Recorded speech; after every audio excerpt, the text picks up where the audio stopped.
Il était une fois une princesse extrêmement fière.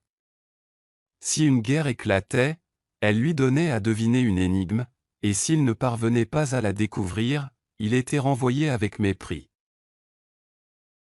Elle fit savoir également que quiconque résoudrait son énigme devrait l'épouser, qu'il soit qui il pourrait.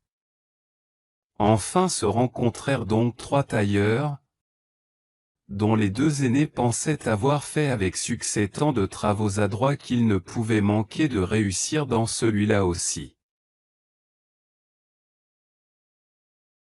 Le 3e était un petit arpenteur inutile qui ne connaissait même pas son métier, mais pensait qu'il devait avoir de la chance dans cette entreprise, car d'où pouvait-il venir d'autre?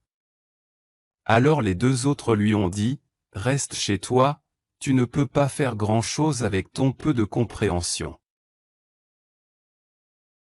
Le petit tailleur, cependant, ne se laissa pas décourager et dit qu'il s'était mis pour une fois à l'ouvrage et qu'il s'en sortirait assez bien, et il partit comme si le monde entier lui appartenait.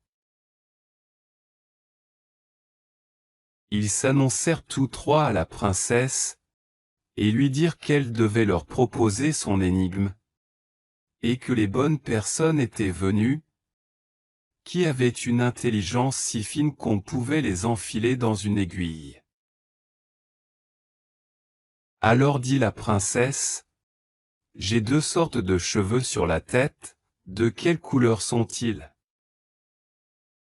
Si c'est tout, dit le premier, il faut qu'ils soient noirs et blancs, comme le tissu qu'on appelle poivre et sel. La princesse a dit, mal deviné, laissez la 2e réponse. Puis dit le second, si ce n'est pas noir et blanc, alors il est marron et rouge, comme le manteau d'entreprise de mon père. Mal deviné, dit la princesse, que le 3e réponde. Car je vois bien qu'il le sait avec certitude.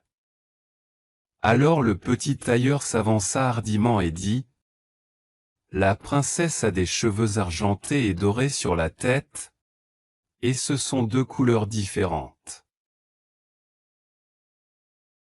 Quand la princesse entendit cela, elle pâlit et faillit tomber de terreur, car le petit tailleur avait deviné son énigme, et elle avait cru fermement qu'aucun homme sur terre ne pourrait la découvrir.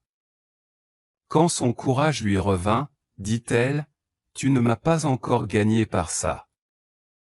Il y a encore autre chose que vous devez faire. En bas, dans l'étable, il y a un ours avec lequel tu devras passer la nuit, et quand je me lèverai le matin, si tu es encore en vie, tu m'épouseras. » Elle s'attendait cependant à ce qu'elle se débarrasse du tailleur, car l'ours n'avait encore jamais laissé vivant personne tomber entre ses griffes.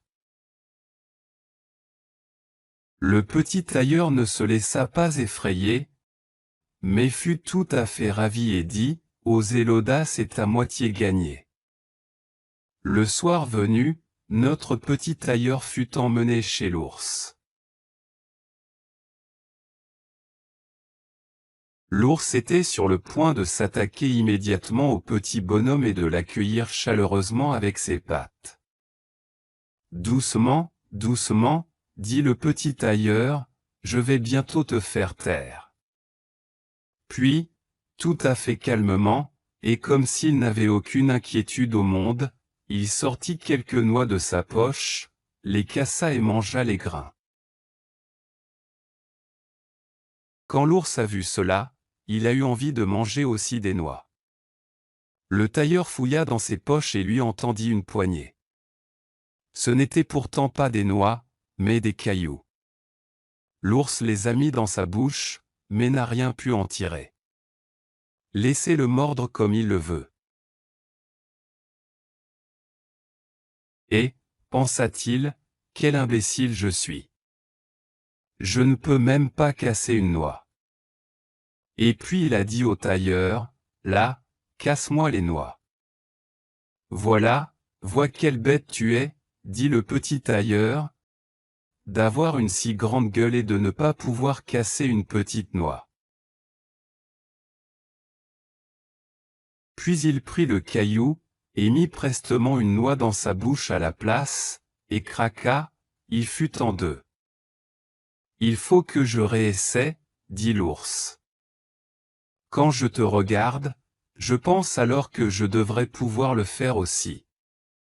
Alors le tailleur lui donna encore une fois un caillou, et l'ours essaya et essaya de le mordre de toutes les forces de son corps.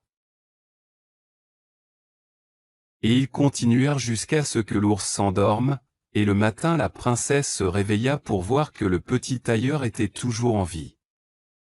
Il me fallut donc tenir sa promesse, et effectivement elle épousa le petit tailleur.